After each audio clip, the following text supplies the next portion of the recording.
The whole idea of, say, neurofeedback. is you hook people up, you push a button, and they get better, which doesn't happen. People have to work at it. And they are convinced that if they play this neurofeedback game, that they're going to get better. But it takes their work too.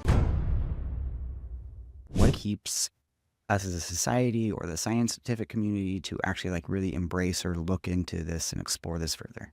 It's interesting because in the early teens, I decided the best way I can help this field is in education and research. From the education perspective, I've mentored hundreds of people. I've taught people all over the world. And I think that what's happening is the whole idea of a neurofeedback is you hook people up, you push a button, and they get better, which doesn't happen. People are so used to taking a drug and getting better.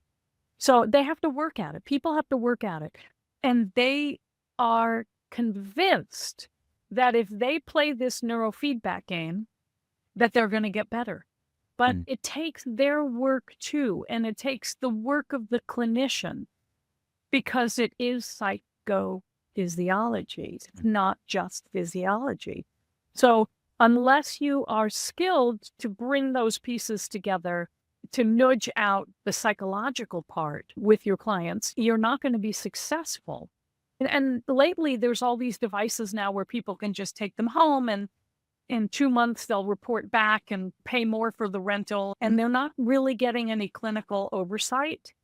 I think that people are forgetting that this is psychophysiology, not just, oh, we'll just play these games and your brain will get better. And then if your brain gets better, your mind will get better because that's what happens. It's not true.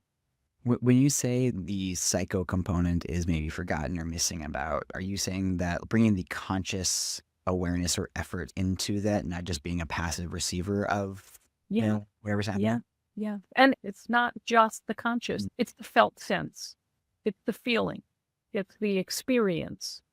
It's really saddening to me how watered down these therapies, if you will, we're not supposed to call them therapies, but these trainings have become, because if you're not there and somebody shifts into a different state, if you're not qualified to see what has occurred in whatever modality you're doing, you're not going to be able to pause and say, what just happened? Yeah. And your client can say, I just had the most profoundly beautiful experience, or I just was reminded of sadness when I had to put my dog down, or whatever. If you're not there to share that exact moment, to get that exact experience to the person, they're not going to learn neurofeedback or biofeedback. That's what they need to learn. What is your body doing right now while your mind is doing that? Because if you don't put the two pieces together, you're not doing this. Can you give us an example of what that would look like? What kind of a thing would they be maybe making a connection to, or and what would they maybe be missing that they're not identifying initially? Okay.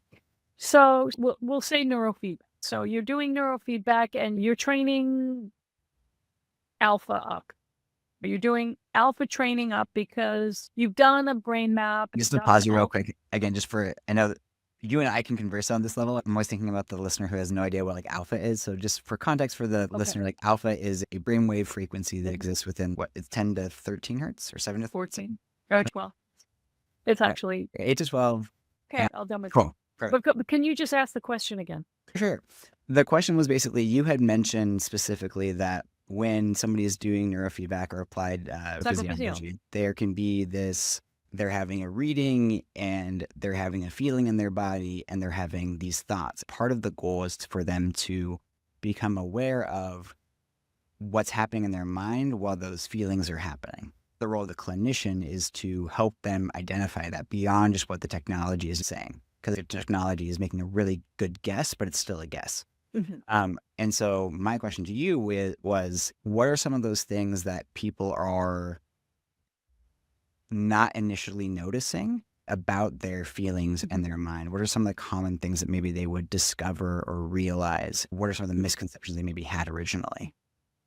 So an easy example of that is, let's take the notion of systematic desensitization, which is a psychological model where if you are working with someone who has some kind of a phobia, let's say the phobia is leaving the house, agoraphobia. What you do is you work with them, you take a picture of an outside place, a park or something like that, and you expose them to it. Then they're exposed to this, and you're watching their physiology shift because now they are becoming anxious because this is a signal of going outside, right? Then you work with them to breathe and to relax and get them to the point where they are not frightened or anxious from looking at this picture. The next thing you do is work with them to walk outside.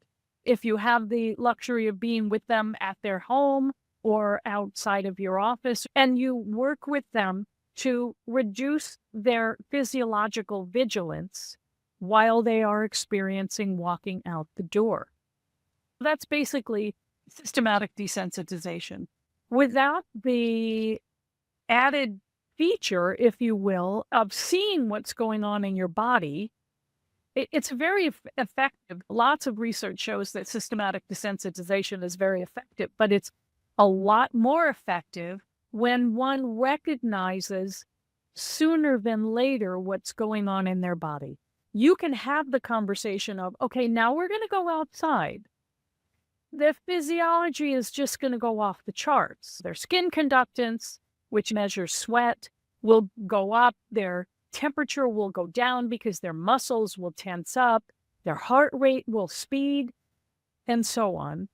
What we're doing is we're saying, look at how your physiology is responding by the mere suggestion of going outside. So we can teach them to regulate rather than the point they've gone outside and now they're in a complete panic attack. Mm-hmm.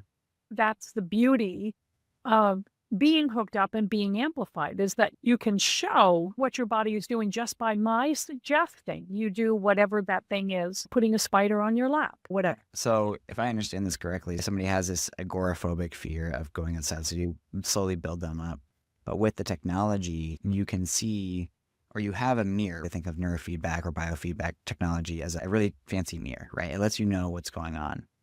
If I talk to a person, hey, what do you think about going outside? And they have the device connected to them, then they can see immediately that their like fight or flight system is going active, or their heart rate or variability is shooting through the roof. And so they're able to start building awareness earlier rather than later. Mm-hmm. Yeah. Yes, exactly. And it's at that point that it is much easier to abort a panic attack than it is when you're in the panic attack. So if you teach them the skill to recognize when their body is going there rather than once it's been there, it's a game changer. It's an absolute game changer.